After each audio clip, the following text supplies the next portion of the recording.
There comes a moment in your life, not always with fanfare, not always with warning, where everything just stalls. Not with a crash, but with a quiet, creeping sense of exhaustion. After nights spent awake, after the rituals, the vision boards, the relentless planning, nothing moves, and you find yourself whispering to the sky, "Why is nothing working?" You've been doing everything right, haven't you?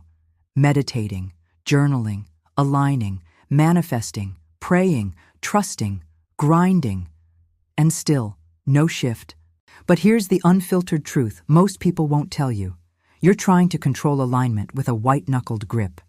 But alignment doesn't respond to control, it responds to surrender. Carl Jung once said, "What you resist not only persists, but grows in size." While you've been saying affirmations aloud, your energy has been quietly screaming, "I'm not enough, I'm afraid, I don't trust." And here's the catch. Your words might be trying, but your frequency never lies. That's what the universe listens to. Not your voice, but your vibration. And this is why your efforts don't yield results, not because you're lazy or broken, but because you're trying to manifest from a place of survival. You're operating from a place of fear. And in doing so, you're sending the signal, "I need this because I'm not whole without it." So what if the greatest act of power isn't to keep going, but to pause, to release, not from apathy, but from alignment, not from weakness, but from wisdom? When you stop trying to make it happen, something deeper starts to move. When the noise falls silent, your psyche wakes up. When you stop interfering, the shadow starts integrating. This isn't the end of your effort. It's the start of your surrender, the sacred kind. Not giving up, but giving in. Chapter 1. Stop chasing. You're getting in your own way. We've been conditioned to believe that chasing is noble, that if we just hustle harder, if we run faster, success will catch up to us. But Jung didn't teach us to run after things. He taught us to look inside and ask the harder question, why am I chasing this in the first place? Because often, the thing you think you want is just a disguise for a deeper wound. You're not addicted to money. You're addicted to what money might mean for your worth. You don't crave love. You're terrified of abandonment. Jung's genius wasn't in helping people achieve. It was in helping people confront. Until you make the unconscious conscious, it will direct your life and you will call it fate. That means if you don't know what's driving you, you'll think your pain is destiny. You'll chase goals from an identity built in lack, and what you get, if anything, will mirror that. You're not lazy. You're not failing. You're bleeding and trying to run a marathon at the same time. Stop, pause, ask, what part of me still feels like I'm not enough? Heal that, and watch how the chasing turns to attracting. Chapter 2. Your unconscious is always listening. Life isn't testing you, it's reflecting you. You think your affirmations will shift your life. But your unconscious mind doesn't speak the language of words. It speaks in belief, in emotion, in vibration. That means no amount of vision boards will override a core belief of, "I'm not ready." Jung put it plainly, who looks outside dreams, who looks inside awakens.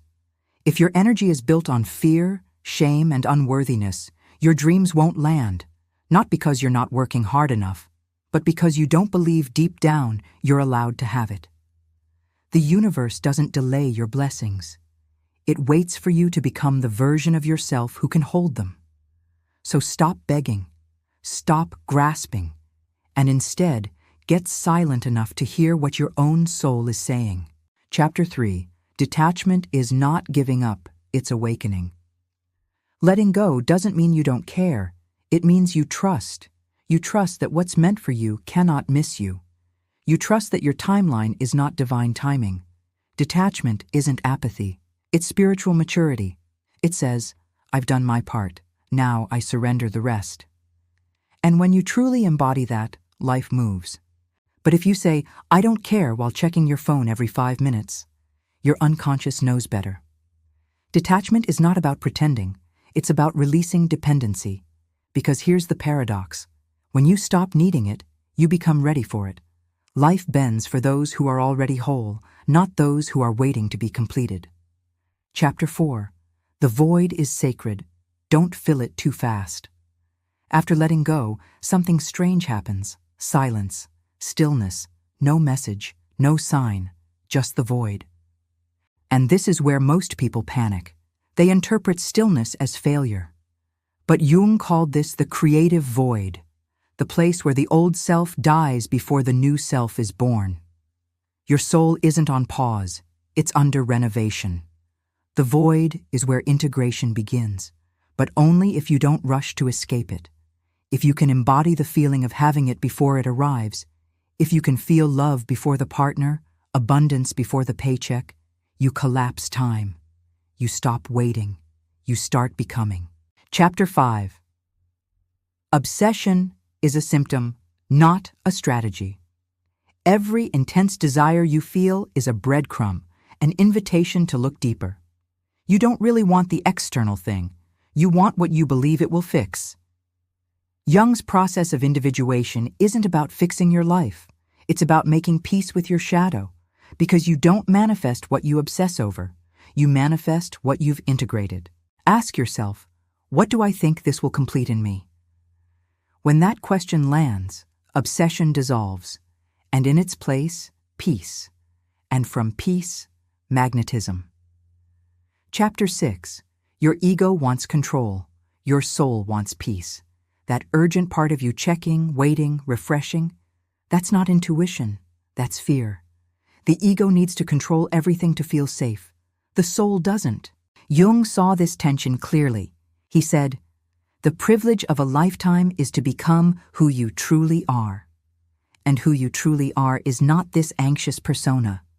The real you breathes slower, trusts deeper, and doesn't beg for timing. The real you knows, if it's mine, it's already on the way." Chapter 7.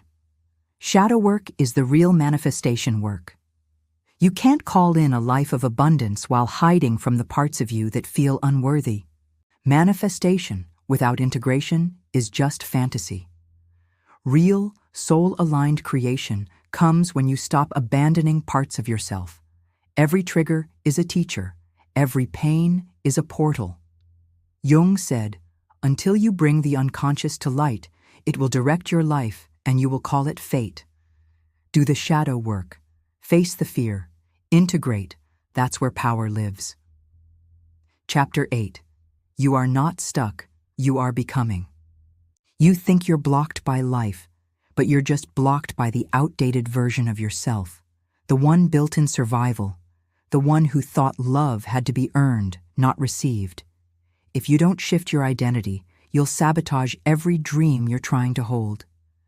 Not because you're weak, but because your energy contradicts your intention. Change your identity, and the outer world bends to match. Final chapter. You're not manifesting, you're remembering.